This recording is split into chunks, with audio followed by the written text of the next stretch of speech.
there we go. Right, good afternoon and welcome to this second in the series of our Saints Olympic Sports Connect. And it's a great privilege of mine this afternoon to welcome one of our own, Saints Old Boy 2013, Mr. Lwazi Madi, legendary goalkeeper, even more legendary, heading off the Olympics shortly. Welcome, Lwazi, and thank you for joining us this afternoon. Yeah, thank you so much for having me. It's such a pleasure getting to reconnect with people from my old school. And yeah, I'm just really excited for the opportunity to chat about my experiences. Fantastic. It should be noted for everyone watching that Lwazi is wearing his Saints Matric jersey, which he is wearing with pride down at Stellies. Lwazi, great to have you. Thank you very much. Congratulations for you to be in this position. Let's kick off with a really enjoyable conversation. I'm looking forward to hearing about your journey, as I'm sure many Saints pupils, alumni, and parents are, as we're really proud of you. Tell us briefly about your journey in the school sports and possibly post-school space. So, yeah, I was at St Stithians from grade North, so basically there my entire life. I went to that whole thing in Matric where you go to the prep school, to the junior prep school rather, and you just take a walk around there and you chat with your friends, see how different it is, like what you used to do and you were there, etc. Then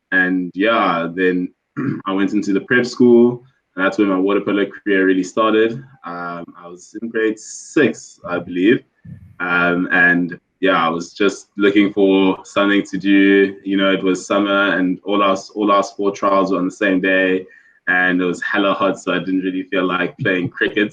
So I just decided, let me go into the swimming pool and try it out. I tried that out, and then straight afterwards was water polo training. I think at 3:30 or something like that. So it was the second session, and a lot of my friends decided to go to that. So decided, why not? You know, I was quite intrigued by the fact that there was a football-looking component to swimming. And as much as I enjoyed swimming, I thought this seems pretty cool. I like the fact that there's a goal, you can shoot, you can score. I've always enjoyed that about football, is the ability to try to score. So then I tried being an outfield player, but that did not work out. And we were actually doing like some fitness, and the coach was like, who wants to be the goalkeeper? And I was exhausted, so I put up my hand. It was like, me, out there. And that's really how the journey really began. And then went into the high school and stayed as goalkeeper and just kept working really hard. And a lot of coaches started taking some interest in me, and they worked me really, really hard because they saw something in me and my ability. And they had a lot to do with how I became as a player today. And right now I'm busy studying my master's in sports science and playing for Stellenbosch University. Well, clearly that someone saw something amazing, because you're about to go to the Olympics. So I really enjoyed that story. From being tired and fatigued, the irony of being tired and fatigued, you went into the goals, and one can only think the training that you've done since then and are doing currently to get to go to the Olympics. So no longer are you that tired, fatigued schoolboy that you were all those years ago. Tell us, Lwazi, who was that role model for you? Who was that one, maybe two coaches that stood out for you, that mentored you, that believed in you, that showed faith in you, and that ultimately played a big foundation into where you are today? So it was quite interesting because there's quite a lot of coaches involved in my upbringing as a goalkeeper. Under 14A coach Rob Schippold. He was quite big and important because he was the first one to kind of pick me in under 14A team and kind of get me into that systematic program of moving up into the age groups. It was until I got to under 15 where we had a French coach called David. And I think he's quite a legendary figure. I'm not too sure if his name is quite spoken as much, but he was the one who really actually saw a lot in me and really wanted me to play for, his under 15s.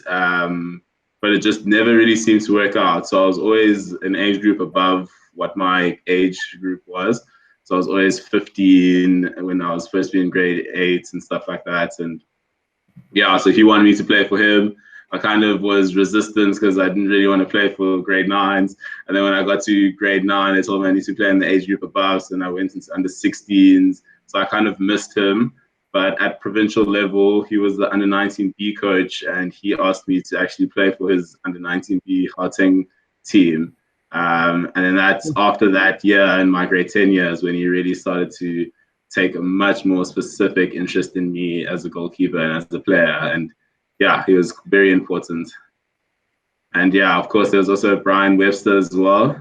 Yeah, and there was quite a few. There was like Amu Matikane. All of these coaches holistically helped form me into this player that I am, because they kind of helped me in periods where I struggled and had self-doubt in myself. So yeah, a lot of what I am is because of them. Well, no self-doubt left now.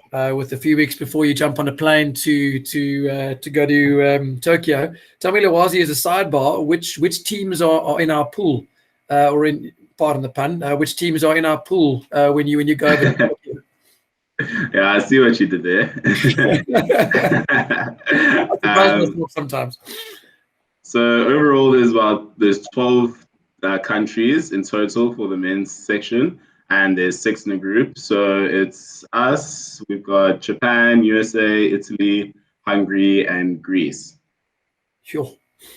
Okay. So, much better than the other pool, I must say, because the other pool's got the strong favorites in there, and it's a very, very tough pool. So we're quite fortunate in the pool that we got placed in. But yeah, it's still going to be interesting. I think we're a lot stronger than a lot of the countries think, and I think we're definitely going to hopefully produce some good results that we can be proud of.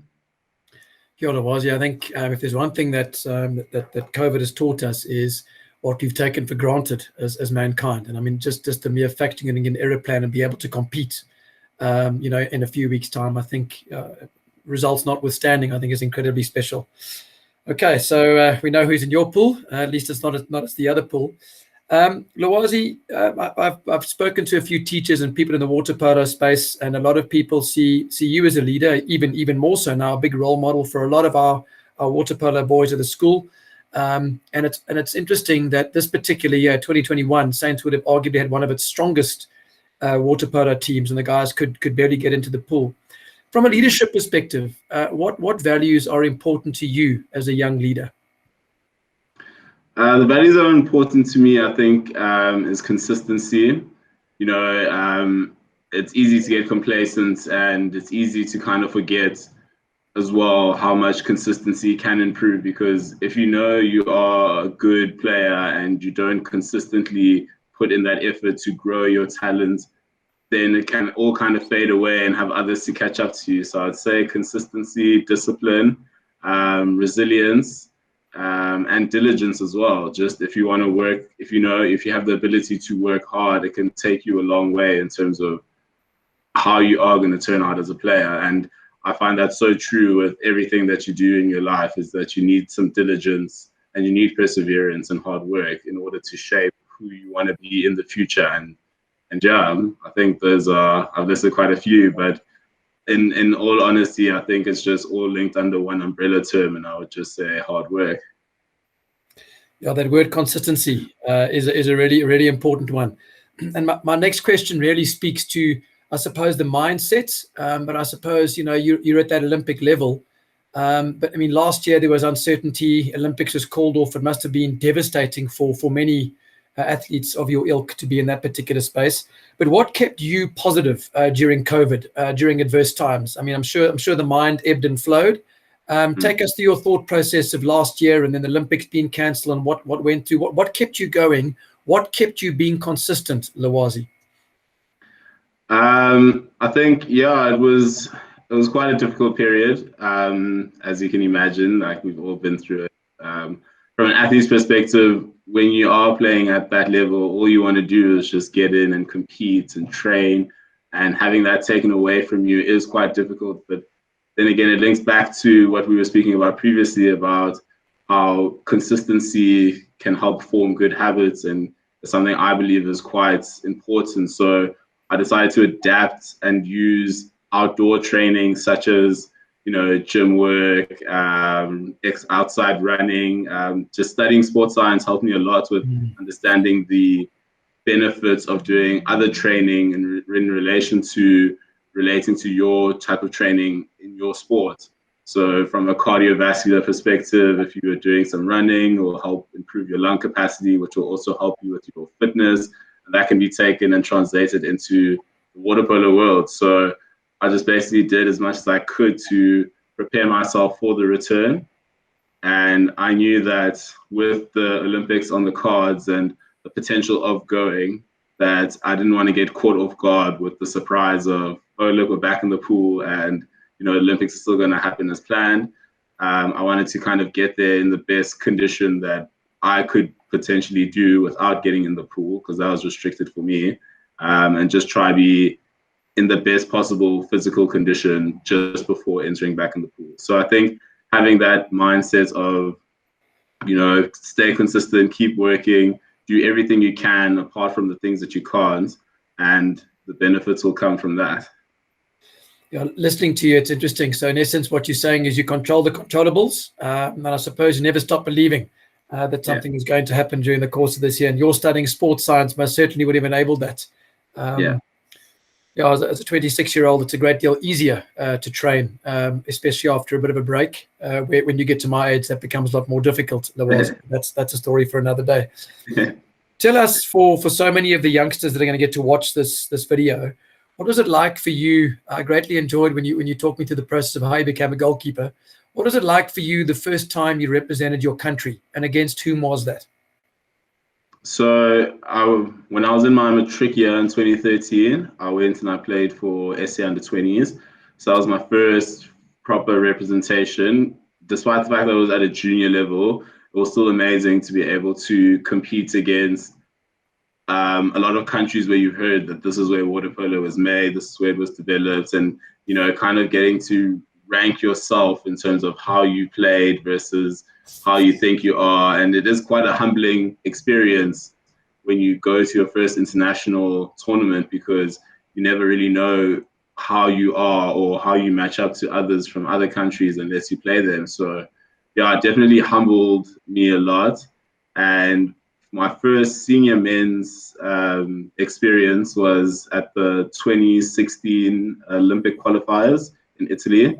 And yeah, that was an unbelievable feeling, because it just made the fact that it was an Olympic year and the fact that so many teams were vying for their place in the Olympics just made everything feel so special. And just something that I treasure so much was just being able to stand there and just sing your national anthem and go actually physically represent your country. And there's no better feeling than standing in front of the crowd and just holding your hand on your heart and just singing your national anthem. Yeah, and the goosebump, we spoke about goosebumps before we came on air. Looks like there are a few more goosebumps awaiting you in this Olympics. And if we carry on being consistent, who knows what the future holds in that space. Yeah. Lwazi, bit of a philosophical question. What does success look like to you? For me, there's obviously many definitions of success, and many people perceive successes differently. But for me, if I've experienced something, for me, success would be to take that experience and better it in the next experience of a similar capacity. So right now in my head, I currently have previous international tournament experience that I've had, and I've constantly this whole year been thinking about those successful moments and those unsuccessful moments, and now taking that and now applying into what do I need to do to improve on those unsuccessful moments, and how can I continue having those successful moments that I experienced 2 years ago. If I can personally, for me, tick those boxes and improve in the areas where I was weakest at, then I define that as success.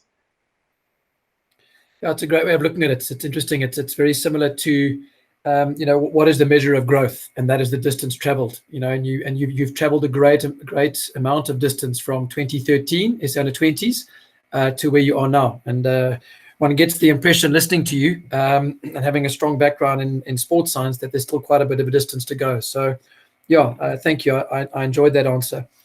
We now get on to, besides the fact that goalkeepers are just the most important cog in any team, Just Yeah. amazing position. What, according to you, are the non-negotiable KPIs that underpins being a good teammate, according to Lwazi Madi?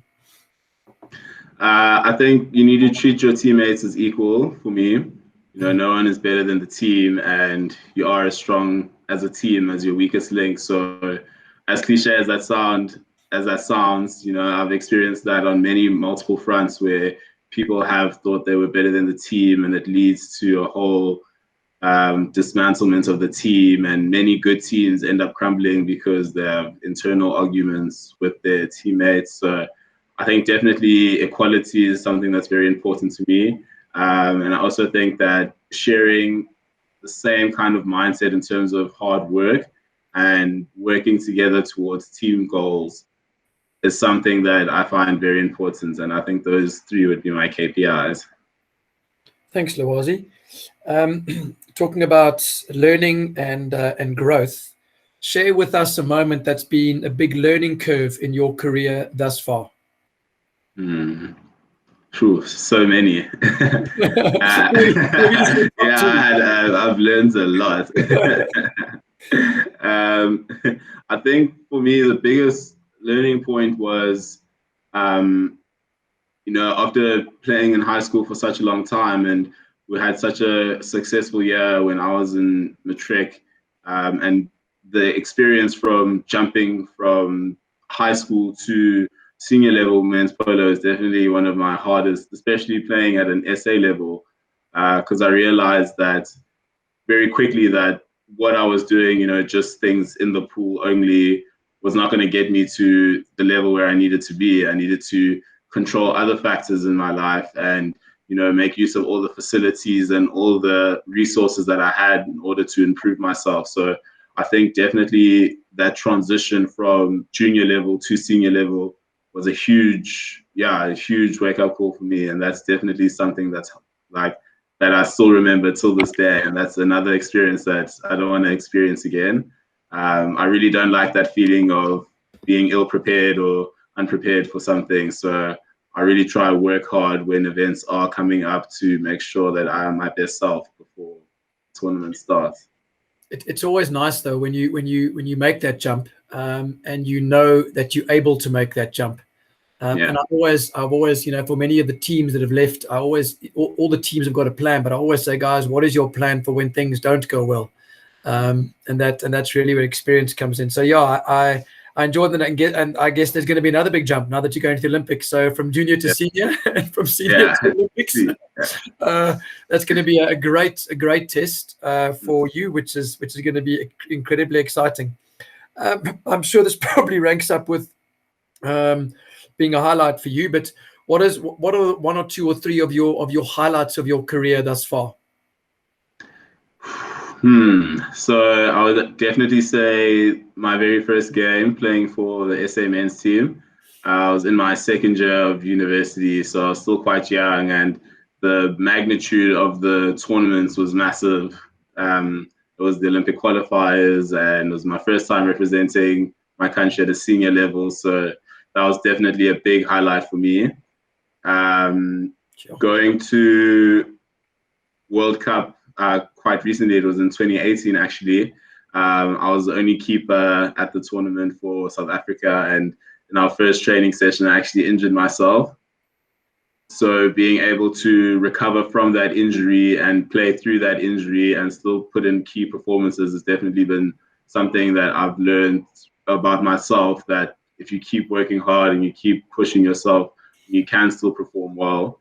I didn't want to let the team down, as they would be in a lot of trouble if I wasn't there. Who knows what score lines could have been when an outfield player has to make themselves a goalkeeper. But I just decided I couldn't let my teammates down in that situation. So pulled myself together. I got the help that I needed from physios and stuff around me, and just played through the injury and played relatively well. So that was definitely something that showed me just how, if you keep persisting and you keep going, you can definitely still perform well, even despite, not saying that you should go out and if you have like a torn ACL, you should go run full speed at 100 meters. But, if there is something that you can do, just keep going and you'll get there eventually. And I think arguably my biggest and probably best achievement was in 2019. So the last tournament we played was World Championships, which is like, in terms of difficulty, that ranks second in compared to the Olympics. And yeah, I think playing out there and holding my own against literally the world's best was something that I'll never forget. And that's another kind of performance that I want to replicate and even hopefully better at this Olympics. Yeah, that's got to give you great confidence. That's got to give you great confidence. What an exciting opportunity. Yeah, I'm getting excited for you, and I'm so far away from a pool. Final two questions as we head toward the end. So share with us, how's your preparation been? How do you feel about attending the Olympics? Any insights? Talk us through your space at the moment. So the preparation was quite rigorous. So we had about, I'm not even sure how many training camps we had, but we had quite a few training camps. We started in December of last year. We had our first trials where everyone was allowed to attend, and then that got narrowed down. And then we moved on to February, where we had our last selection camp just before they announced the 22-man squad. And then once that 22-man squad was released, then they kind of kept us in that group until June, at the end of June, when they officially announced the team. So the preparation was quite rigorous, and it led to me training 2, sometimes even 3 times a day. So trying to keep that and align with university work is definitely not easy, but yeah, I think it's definitely helped being a student at this time and training for the Olympics, because having that open period where, for myself personally, where I don't have lectures, it's just meeting with a supervisor to discuss your masters and moving forward. Definitely helped having all those training sessions and having that kind of open plan in my diary, because I was able to plan, okay, I have X amount of training sessions per day. How can I fit in my academics? So yeah, it was quite rigorous, and I was definitely fortunate to be a student, because a lot of people who have physical working jobs wouldn't have been able to train as much as me. But yeah, it was definitely a pleasing, affirmation, a feeling, because once I saw my name on that final team list, it was definitely heartwarming knowing that all the effort I put in had worked out. Lwazi, it must have been an incredible moment. It really must have been an incredible moment.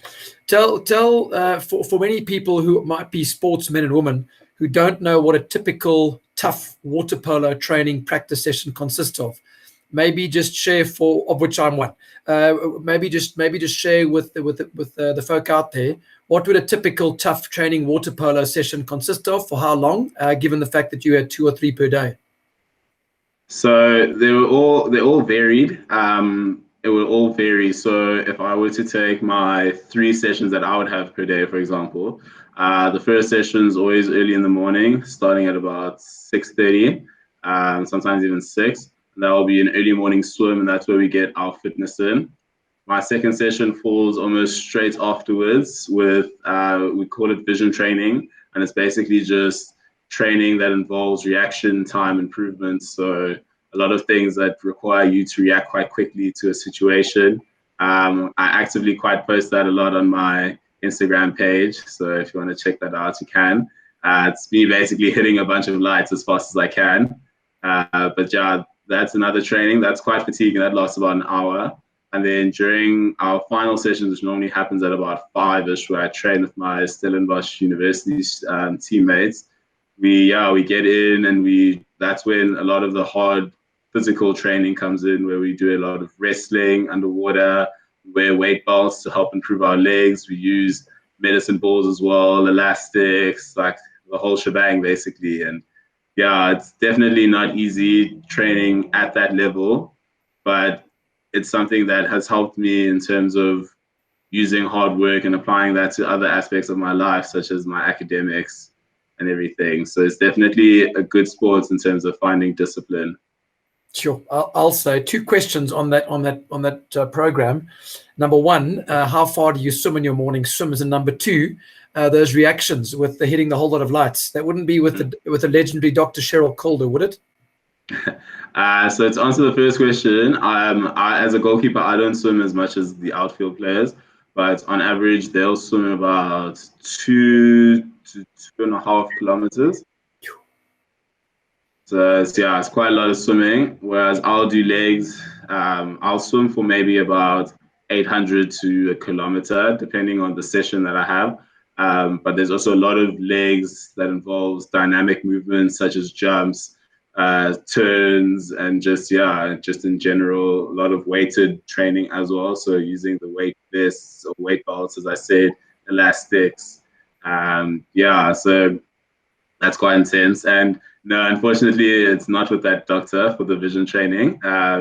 We have a little innovation lab in the university next to the gym, and that's used for basically all high performance athletes.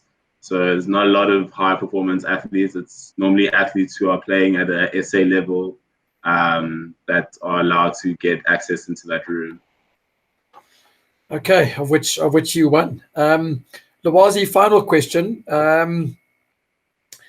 There's going to be a huge number of people watching this. Do you have a final message to the Saint sporting family, who's naturally really proud of you and sharing in this incredible celebration? Just say thank you to everyone who's basically helped me in my preparation for this. For a long time, I never thought that this dream was actually attainable, especially because we haven't been to the Olympics since 1960. So I think, if anything is to take out of it, is that if you just keep pressing and keep working hard, eventually your hard work will get recognized. And especially coming from Saints, we're so privileged with the resources that we already have. Definitely take advantage of all of that. You don't want to leave there regretting that you never used any of the opportunities, because I always look back at my time. And I'm always so thankful at the fact that I had, all of these resources available to me and that I made the most of all of them. Lwazi, thank you. It's I've greatly enjoyed meeting you. I've really enjoyed our chats. I enjoy your personality. I'm going to be doing my level best to watch water polo when you guys get to the Olympics. And all that's really left for me to say is, on behalf of all of Saints, I've only been here for a little while. We'd like to wish you a safe, happy, and incredibly memorable experience in the Olympics. You've made us incredibly proud. Safe travels, and God bless. And we can't wait to see you standing singing the national anthem before your first game. Thank you very much for your time. Thank you so much, Mr. Carter. I really appreciate it. It's nice to, get a hold of old Saints people and just, chat about the past and just my entire journey. I think it's definitely something that a lot of polo players hopefully can take inspiration from and just hopefully push them further into improving themselves.